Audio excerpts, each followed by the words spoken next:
You guys, with the Milwaukee Bucks coming off their 2021 NBA championship, I think many people around the entire NBA have given this team the credit that they deserve. However, when you look at this from the opposite side of things, I think it's also obvious that there are many people who do not give them the credit they deserve for winning this championship, mainly alluding to and pointing out how riddled this postseason was with injuries to almost every single team. Now, don't get me wrong, the slander isn't to as bad of a degree as I honestly expected after this title, but if we were to go out and ask NBA fans if they believed that this Bucks roster right now would be able to go out and repeat as NBA champions, I'm gonna be real here, I think most people would say no. But hear me out when I say this, I don't just think the Bucks are more than capable of repeating with this roster, but I do also think that this roster did get better over the previous offseason. And some people might not agree with me on this, especially after what we've seen from the Bucks so far this year. But nonetheless, this is what we are going to be getting into in today's video. One sec, if you haven't yet, don't forget to like the video if you do enjoy, subscribe, and turn on those noties to never miss another NBA video.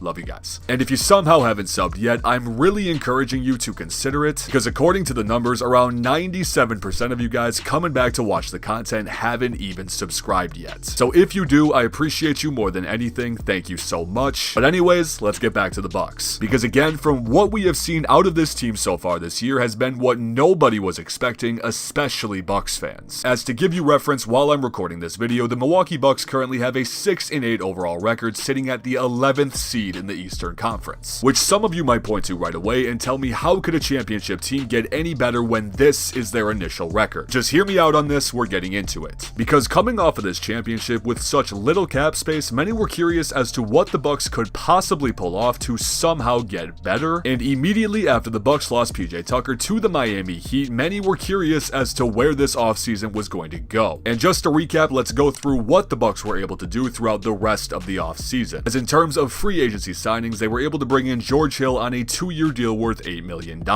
Rodney Hood for a 1-year minimum deal, Semi Ojeleye for a 1-year minimum deal, and on top of this, trading for Grayson Allen from the Memphis Grizzlies in exchange for Sam Merrill and 2 second-round picks. And even though I think most Bucks fans were relatively satisfied with what they did throughout the offseason, many use Milwaukee's rough start to the season as reasoning enough as to why their offseason was not successful. But hear me out when I say this, and I'm hoping I'm correct, but a big reason as to why we have seen this start from the Milwaukee Bucks is heavily due to the massive amount of injuries they have had. And if you haven't watched this team much already this year, I'll give you a quick recap of their injury reports. As just to give you the big bits and pieces, Chris Middleton has missed over half of their games so far, Bobby Portis has missed 5 of their 13 games, Drew Holiday has missed just under half of their total games, and Brook Lopez has missed every single game except for opening night against Brooklyn. And again, I don't think this is contributing entirely to what we've seen so far, but believe me you guys, this team did get better, and let's dive into the different pickups they had this offseason to explain why. First things first, there's obviously George Hill, who was essentially brought in to provide the Bucks with a true backup point guard that they really didn't have the previous season. As some of you might remember, the Bucks had Jeff Teague playing crucial minutes down the stretch of the playoff run from time to time last year. No slander to Jeff Teague whatsoever, but I think George Hill is definitely an improvement in this aspect. Next up, we have Semi Ojeleye, who, to put it as simply as I possibly can, was pretty much just signed to be a PJ Tucker replacement. And when I say this, I am being 100% serious, as when we pull up their characteristics and stats side by side for comparison, they are pretty much the exact same person and type of player when you look at the numbers aspect of it. Now obviously his leadership and passion are not going to be matched out there on the court no matter who you try to put in his position, but either way, this is essentially how I look at the Shemi signing for the Bucks. But undoubtedly the best pickup for the Milwaukee Bucks so far into the year, and Bucks fans can testify to what I'm about to say, is easily this man right here, Grayson Allen. Because in case any of you have somehow missed it so far this year, Grayson Allen has been pretty much doing everything the Bucks could possibly ask from him. As so far this year, he has taken a major leap as to what we have seen out of him previously, putting up averages of around 16 points, 4 rebounds, and an assist and a half per game, which I also should mention his points per game and rebounds per game are career highs. And then we gotta talk about the biggest reason for his seamless fit into this rotation, and this has been his ability to turn into an absolute sniper for this team, as at this point into the season, he is currently shooting a career high 43% from 3 on an absolutely absurd 9 attempts per game. For anyone who doesn't understand how ridiculous this is, we could honestly consider Grayson Allen as one of, if not the best 3-point shooter in the entire NBA so far this year. As to rattle off some more facts to you guys, Grayson Allen currently has the third most made three-pointers in the entire NBA this season, only sitting behind the greatest to ever do it, Steph Curry and Buddy Hield. And he also has the fourth best three-point percentage in the entire NBA among NBA players who have taken a minimum of 75 threes already this season. Now, I know it is going to be very difficult for Grayson Allen to keep this level of efficiency up, that is very obvious, but back to the point that we're trying to make, I feel like this has been an absolute steal for the Milwaukee Bucks, a reigning championship team that not many people are talking about. And I just want to mention this again, that the Bucks essentially only gave up 3 second-round picks to obtain this man. But now when we take a look at what this Milwaukee Bucks rotation could be when it finally gets to being fully healthy, would consist of a starting five looking like something along the lines of Drew Holiday at the 1, Grayson Allen at the shooting guard position, Chris Middleton, Giannis, and Brook Lopez, followed up by the top 5 off the bench of Dante DiVincenzo, Pat Connaughton, George Hill, Bobby Portis, and then Jordan Nwora. With saying this, it's clear that this rotation isn't set in stone, as we haven't seen this roster fully healthy, and also the Bucks could very well make a trade down the road or even just make rotational adjustments. But I personally think it's safe to say that if any Bucks fans were panicking this early into the season, that there is just as much positives, if not more than negatives, as to what you have seen so far. Who knows though, as with everything we talk about on this channel, time will only tell with this team and what they are able to further accomplish down the line. But as I always ask, I'm especially curious on this video to hear what you guys have to think about this Milwaukee Bucks team, and if you think they're going to be able to go just as far this year with the slight roster adjustments they made over the last offseason. So go ahead and let me know what you think the Bucks record will be at the end of the 2022 season, and straight up, do you think this team is able to repeat this year as NBA champions? Also, again, if you haven't yet, don't forget to go down below and leave a like on the video if you did enjoy, and subscribe while you're down there. I really can't say it enough, you guys, brand new NBA videos on a daily basis around here. Believe me when I say it, you don't want to miss what's coming in the near future. But on that note, I just wanted to say thank you so much to each and every one of you for watching. I appreciate all of you more than anything in the entire world. You all know this, and I will see you guys in the next video.